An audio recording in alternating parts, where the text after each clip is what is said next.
1 minute ago, the United Kingdom has lived through a series of political transformations, constitutional debates, generational shifts, and ideological struggles. But something quietly remarkable is happening in Britain today, an atmosphere many commentators describe as more uncertain, more fragile and more unpredictable than almost any moment in modern political memory. The monarchy stands at a crossroads of tradition and change. A new Prime Minister stands at the crossroads of competing expectations, voter demands and historical responsibility. And somewhere between these two pillars, the Crown and Downing Street, lies a silent question that no one can fully answer yet. Where exactly is Britain going next? At the heart of this moment, two figures symbolise two very different British worlds.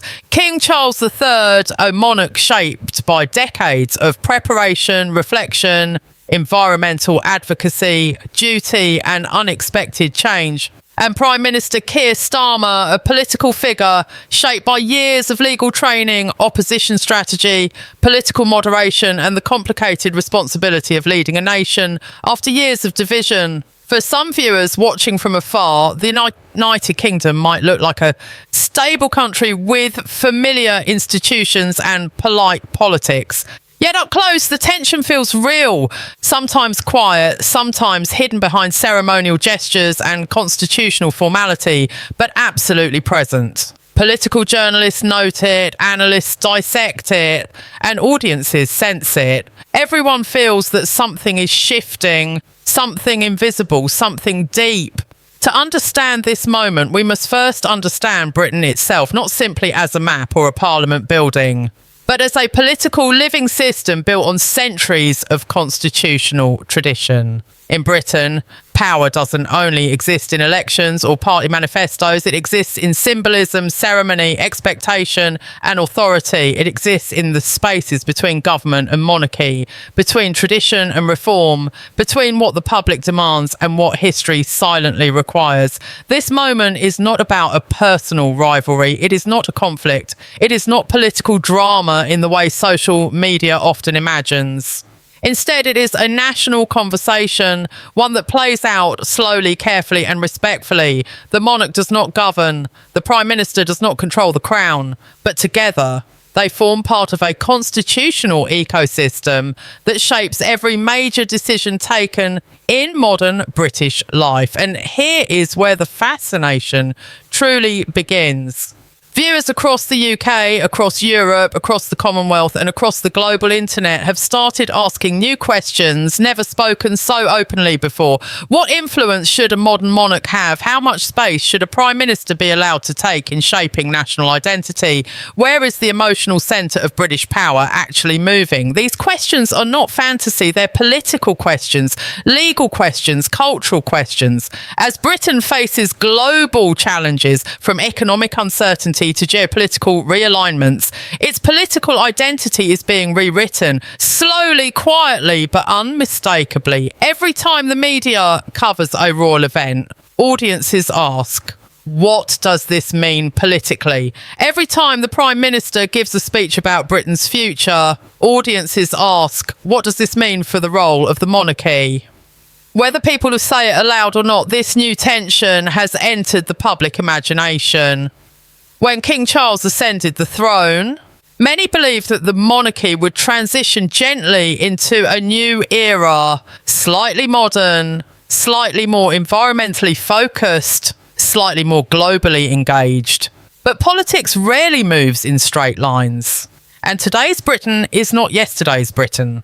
A rising demand for economic stability, national unity and institutional accountability now places a heavier responsibility on both political leaders and constitutional symbols. Keir Starmer won power after years of political turbulence, promising stability, but stability itself brings a new question. Stability under what kind of national identity? Economic stability, political reform, or something more deeply British, involving heritage, history and national pride.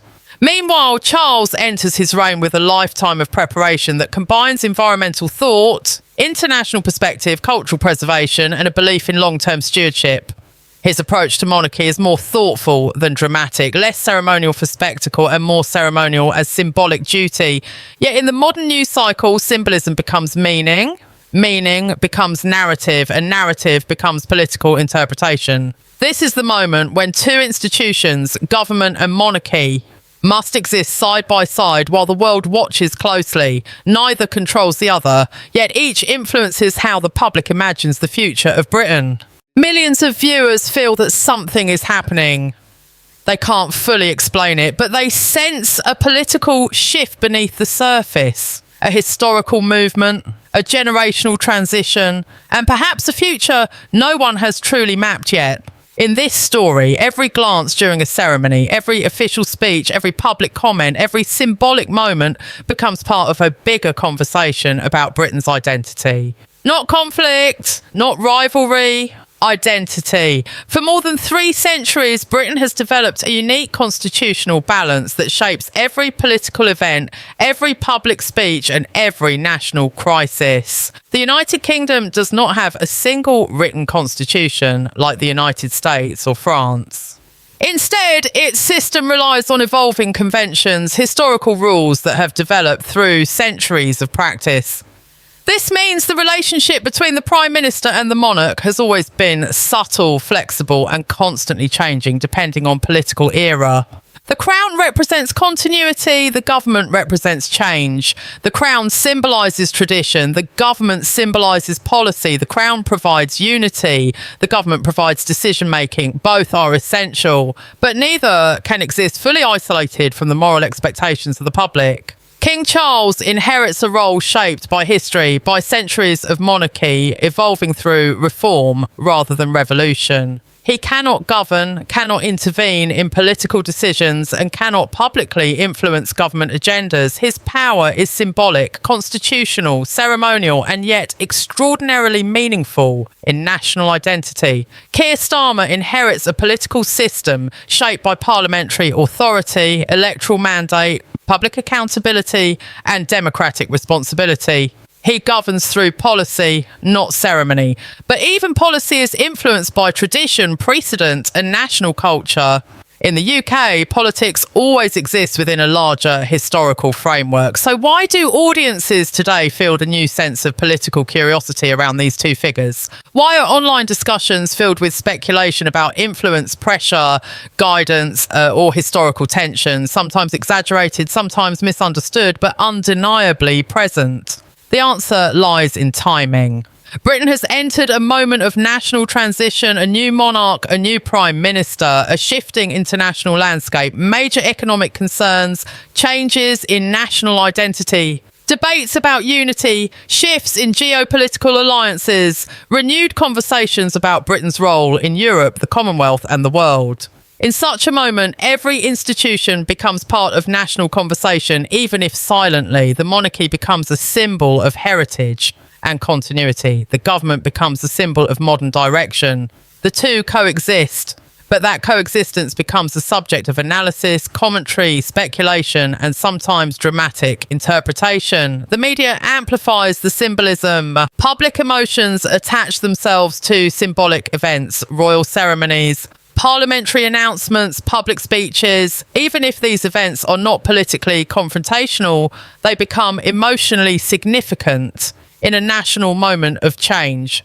Some commentators argue this moment marks the beginning of a new British settlement, where modern politics must negotiate the historical gravity of tradition with a changing social landscape. Others argue nothing substantial is happening at all, only public imagination interpreting routine events as meaningful. The truth probably sits somewhere in between. One thing is clear, both King Charles and Keir Starmer face a national audience that expects confidence, clarity, and responsibility. Their roles do not overlap, but public interpretation absolutely connects them. The King represents historic duty. The Prime Minister represents democratic decision. They do not fight for authority, but the symbolic space between authority and identity is where national imagination takes place. That is where political commentators focus. That is where news audiences form opinions. And that is why so many viewers sense tension, not personal, not dramatic, but constitutional tension, which is far more interesting and historically meaningful. The British model is built on this exact tension. It was designed to exist. The monarch must remain above politics. The Prime Minister must remain accountable to Parliament. Together, they represent the story of Britain. But today's Britain is evolving faster than at any moment since the end of the post-war settlement. Economic changes, geopolitical turbulence, generational divides, environmental pressures, global competition, international realignment and cultural shifts all place new expectations on national institutions. Audiences are watching carefully. They want stability, but they also want clarity. They want change, but they want continuity. They want modern policy, but they want traditional identity. No single leader or institution can satisfy all of those emotional demands, and that is exactly why tension exists. Not as a personal struggle, but as a national expectation. King Charles must symbolise unity without political comment. Keir Starmer must deliver change without destabilising national identity. Both responsibilities are enormous. Both are demanding. Both are historically significant. This is the quiet tension viewers feel. Not rivalry, but responsibility. Not confrontation, but obligation. Not conflict, but historical weight. As Britain moves forward, the relationship between monarchy and government will remain respectful, constitutional and carefully balanced. Yet the public imagination will continue to read meaning into every symbolic moment, whether intentional or accidental. Symbolism now shapes how British audiences interpret politics, which means every era of monarchy will inevitably come with its own quiet political question. Today, the question is simply this: what kind of Britain will emerge from this moment of transition? Many observers argue that if there is rising tension between the symbolic authority of the Crown and the practical authority of an elected government, it is rarely expressed openly, but instead appears in the subtle choreography of public statements, ceremonial moments, or carefully worded messages that seem routine on the surface, yet contain deeper constitutional nuance, especially at times when the country is negotiating its identity both inside and outside international frameworks. However, when looking at the interaction between King Charles and Prime Minister Keir Starmer, one must remember that the modern British monarchy operates under constitutional limitations that make the idea of direct royal influence over policy more symbolic than literal, meaning most pressure, if any, would come in the form of tone, expectation, or the long-standing cultural responsibility of a monarch to advise, warn and encourage, without crossing into explicit political intervention.